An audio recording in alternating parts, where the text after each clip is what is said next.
Let's move to another part of that same region. War-ravaged Iraq has been hard hit by plummeting oil prices. The country is seeing a dire economic situation that's already forced it to slash its rebuilding plans. Meantime, the Iraqi government will have dramatically less money to spend this year than previously expected. Li Xiang reports. Rebuilding Iraq is a long-term project. There is infrastructure to be rebuilt, schools to be repaired, and people's daily lives to be returned to peace. But reconstruction requires a huge amount of money.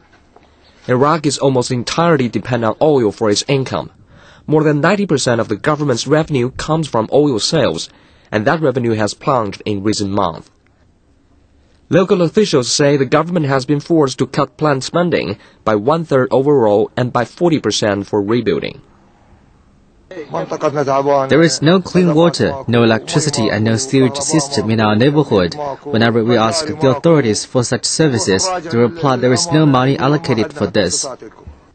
The government says it earned about $60 billion from oil sales in 2008, but has not said publicly how much it expects to take in this year.